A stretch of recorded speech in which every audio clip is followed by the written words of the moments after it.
All right, folks, today we're going to take a close look at the polling data for the 2024 presidential election, but we're going to add a crucial element to it, adjusting for the polling errors we saw in 2020. Why is this so important? Well, in 2020, the polls consistently overestimated Democratic support in key battleground states. So by making these adjustments, we can get a more accurate sense of where things really stand, particularly for Donald Trump, who seems to be in a much stronger position than many anticipated. As we get closer to Election Day, this more accurate data helps us understand how close he is to pulling off a big victory.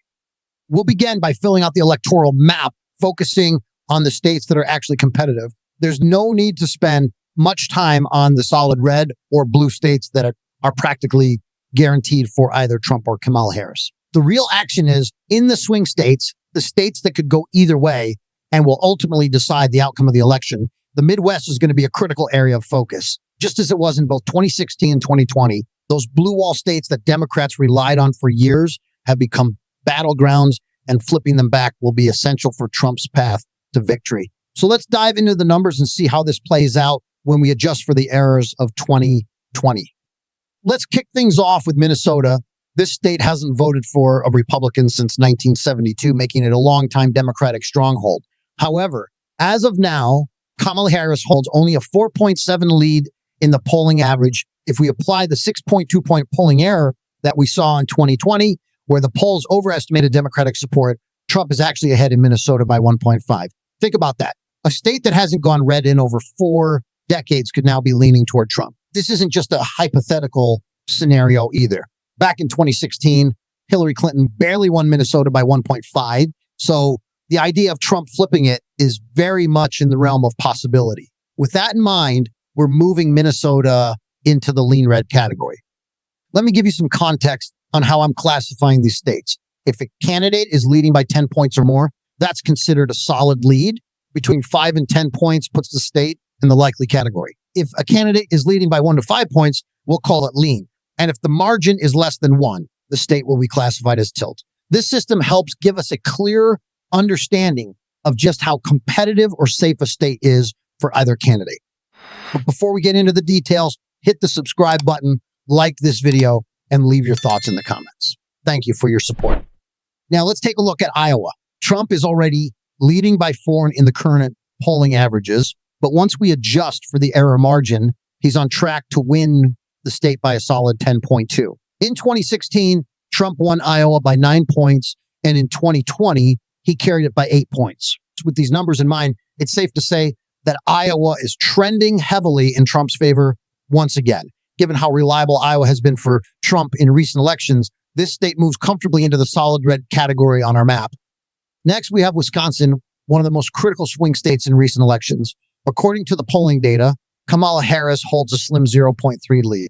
But here's where things get interesting. Wisconsin was one of the states where polling errors were most glaring in both 2016 and 2020. In 2016, Hillary Clinton was predicted to win Wisconsin by 6 points, but she ended up losing the state entirely. In 2020, Biden was projected to win by 6.3 points, but he barely squeaked by with a 0.6 margin. When we adjust for the polling error this time around, Trump actually leads Wisconsin by 5.9.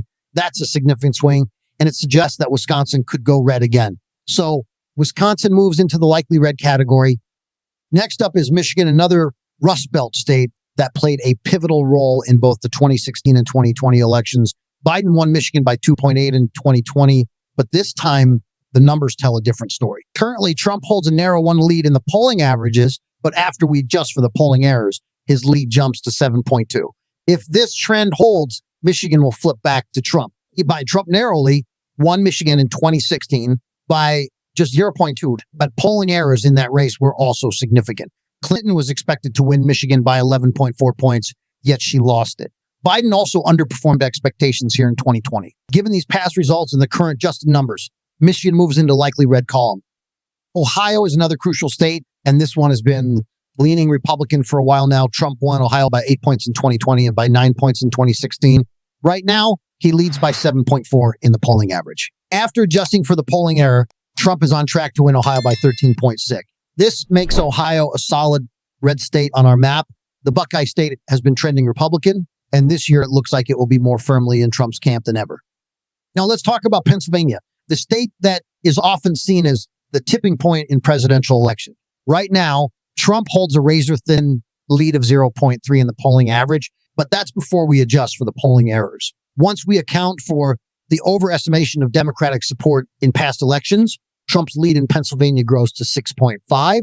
Pennsylvania is crucial because just like Wisconsin and Michigan, it was part of the so-called blue wall that Trump tore down in 2016. In 2020, Biden was projected to win Pennsylvania comfortably, but he ended up winning it by just over one. Given the adjusted polling numbers, it looks like Trump has a very good chance of flipping Pennsylvania again. So we're moving it into the likely red category. Now let's shift our focus slightly west to Nebraska's 2nd congressional district. Harris is leading there by 10 points right now, but once we adjust for the polling error, her lead shrinks to 3.8. So this district moves into the lean blue category. Moving up to New York, Harris is still expected to win, but by a much smaller margin than Democrats usually enjoy. Her current lead is around 12 to 13 points, but after adjustments, it narrows to just 7.3. While it's unlikely that Trump will win New York, the fact that Harris's lead is this small is significant. New York, once a guaranteed blue state, is now classified as likely blue rather than solid blue. Next, let's take a look at New Hampshire, another northeastern state that's tightening up. Harris leads by 7.4 in the current polling averages, but after adjustment, her lead shrinks to just 1.2.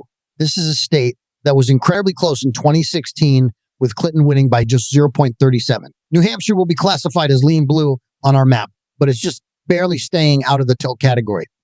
In Maine, Harris leads by 11.7, but after adjusting for the polling errors, her lead drops to 5.5. Maine is going into the likely blue category. Now let's head down to the Sun Belt region, which has become a battleground in recent years. Historically, this area leaned Republican, but Biden managed to flip states like Georgia and Arizona in 2020. However, Trump is looking much stronger in these states in 2024, and Harris is struggling to match Biden's performance. In Virginia, Harris leads by 6.4 in the polling averages, but after adjustments, her lead shrinks to just 0.2. This puts Virginia into the tilt blue category. It's a much closer race than many expected, and Harris could be in real danger of losing the state. Next is North Carolina, which Trump won in both 2016 and 2020. Right now, he leads by 1.2 in the polls, but after adjustments, his lead grows to 7.4. North Carolina moves into the likely red category. Let's talk about Georgia, which was the tightest race in 2020. Biden won Georgia by just 0.24, but this time, Trump holds a narrow lead of 0.9. After adjustments, his lead grows to 7.1. Georgia, a critical battleground state, will be classified as likely red. Florida, another key swing state, has been trending Republican for the last few cycles. Trump won it by 3.2 points in 2020, and right now, he leads by 6.1 in the polling averages. After adjusting for errors, Trump's lead grows to 12.3, making Florida a solid red state. In Texas, Trump leads by 6 points in the current polling, and after adjustments, it's clear that Texas will remain a solid red state, with Trump likely winning by a double-digit margin. Now let's look at Colorado and New Mexico, two states that Biden won in 2020. Harris leads by Colorado right now, but after adjustments, her lead shrinks to 4.8, making it a lean blue state. In New Mexico, Harris's lead of 5 narrows to 1.8 after adjustment, so it also moves into the lean blue category. Finally, we got Arizona and Nevada, two key battlegrounds in the Sun Belt. In Arizona, Trump leads by 1.1 in the polling, and after adjustment, he's expected to win by 7.3, making it a likely red state. In Nevada, Trump's current 0.5 lead expands to 6.7 after adjustment, putting Nevada into the likely red category. So, what does this all mean? After adjusting the 2024 polling data for the same errors, we saw in 2020, Trump is projected to win 322 electoral votes, which is a substantial victory by modern standards. This election is shaping up to be far more competitive than most people initially thought, and Trump is clearly in a strong position as we approach election. Thanks for sticking with me through this deep dive into the polling data. If you found this analysis helpful, don't forget to comment and subscribe for more updates. I'll see you in the next video.